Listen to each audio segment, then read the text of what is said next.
Hi, I'm Erik Linask, and I'm talking today with snom's Mike Storella. He's snom's Director of Business Development. Mike, thanks for joining me. Thank you, Erik. So when you and I last talked in October, I think it was, you guys had just released, I think, your 870 model. 870, yes. Which is obviously a very nice device. I guess almost capping off a year that, by all standards for most industries, has been at best challenging. How's 2009 been for snom? Actually, 2009's been pretty good for us. We actually came out with a lot of new products, like you mentioned, the 870 and the 820, which have been our color display screens. The 870 is a touch screen. It does Gig E and has a USB port for Wi-Fi connections. So, and really, the 800 is our next generation platform. It's been taken up very well. We've had a lot of good orders, as soon as it was announced. It comes in two colors, black and a light color. So we've had actually, keeping them on the shelves has been a problem, which is a great problem to have right now as we go into 2010. 2009 in general was a good year. We expanded some of our distribution, especially in South America and Latin America. Added some key distributors in the U.S., added a lot of new VARs, and continued with many of our partnerships. So it's been a good year. When you talk about the 800 series being your next generation of phones, what are some of the things that your customers and your VARs are coming to in terms of what are they looking for in new phones? Well, it's great you asked, because I think one of the things we see with the new consumer buying phones that want a color screen, and clearly they're looking for UC kind of features and functions. I think the dream all along with voice over IP business phones was to add applications to the phone. So these new phones, of course, do XML, and we've seen a lot of, I'll say, customized apps in the business environment.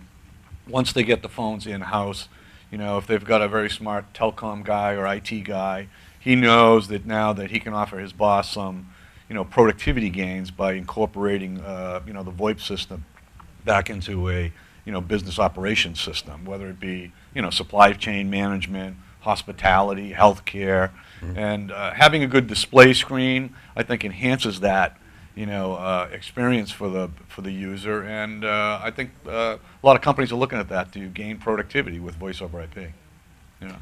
Is there an opportunity for phone manufacturers like yourselves to then work with application developers and solution developers to incorporate those applications? Yeah, absolutely. I mean, we've had many conversations. There's a company we're working right now called Estos, actually a Germany-based company, I believe, and they have some neat unified communications aspects of their product that will integrate with our phones, and people will get definitely more productivity out of that. So there's a lot of that going on. I mean, CRM integration, I think, has been there and will continue to be big as people start using CRM and connecting that, again, right to their business process of getting an order and moving it through their system.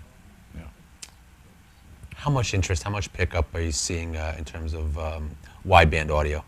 Wideband audio, I think, is, the public really didn't know what it was. I mean, the consumer, and much like we didn't know what HD TV was before we saw it the first time.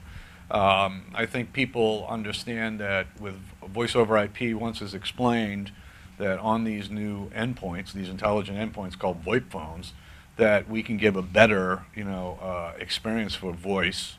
It feels more warmer sound. It's clear to the point where in some industries it's really critical that you hear the person in a clear manner so you don't misinterpret what they might say. I'm not probably one of the best ones to do it, but people have misunderstood addresses and numbers and in emergency situations, and HD voice could help those situations. So I think when people are buying phones, the first thing they might now ask when they walk up to our booth at a trade show, they say, do these phones do HD? And they're not sure what it does yet and how it will work in their system and the network especially, but I think they're concerned that they want to make sure it's there when it gets deployed, they'll be ready. Yeah. What about extending your product line beyond just desk phones? There's still a lot of room in desk phones. I mean, we will have new products in 2010. One of the new products clearly that we've has been asked about from a lot of our VARs has been a SIP-based paging connection to like overhead speakers, and we will be coming out with a product called the PA1 that will allow. We won't sell the speakers actually. We're going to just sell this box that you'll be able to connect a standard 8-ohm speaker to, and you'll be able to make a call to that device and do an overhead page. And you can clearly cluster them and do a lot of things that are very normal in small business and even large businesses that need paging. What's the benefit of something like that as opposed to simply paging all the phones in the office? I think paging all the office phones could be interruptive, to some people who are on the phone, and clearly, in some emergency scenarios in security, it might be a good idea to page out of the phones. But I think in some organizations like a warehouse, I mean, the overhead paging is more appropriate for people on the move than people that are sitting at the desk. Yeah. Excellent. Thanks, Mike. Thank you. Been talking here with SNOM's Director of Business Development, Mike Storella. Mike, thanks again for joining us. Thank you. Pleasure to see you. Thank you.